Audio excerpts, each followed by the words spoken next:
It'll soon be a case of Hollywood or bust for the ex-royals Meghan and Harry, and what is their next money-making plan? Hi, good morning, Neil Sean here in the heart of London. That is one of your royal stories breaking out of London today.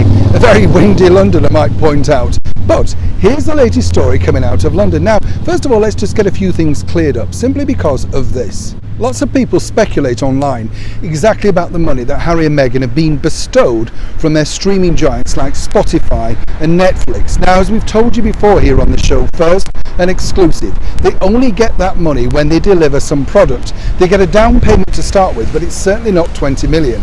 And even someone like Netflix, who of course are cash rich with all their subscribers, are not foolish enough just to give away money, even of course for the value of PR, of which they've got lots. Now, it looks like Harry and Meghan, though, have a secret plan at least for one of their streaming giants to turn something of, well, at least a little bit of interest.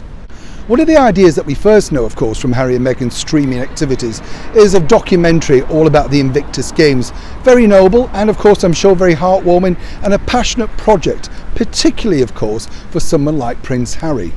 But they have another plan, and this hopefully will resonate with their bosses in parting with a little bit more money. The idea is simply this. They want to sit down with sort of people who are known to the world, as it were, but tell their side of the story in their own words and their own terms, guided along by either Harry or Meghan. This particular guest so far apparently has been reduced to selling bread on TV. I'm not kidding you. Now, the other, of course, activity that he recently had of late was none other than, of course, being the ambassador for a brand coffee. Nothing wrong with that, pays a lot of money, quite nice coffee if you can afford it.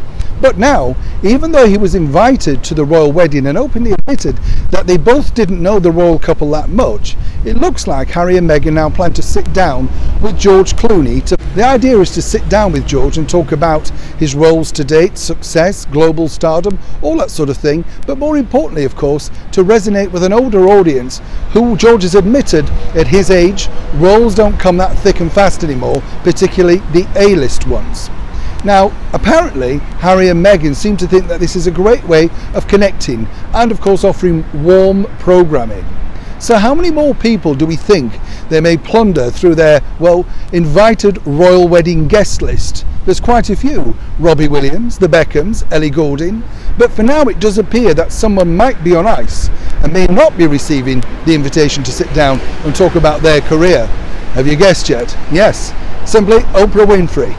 But for now, we wish, of course, Harry and Meghan the best of success in securing more millions out of those streaming giants. Neil Sean in the heart of London.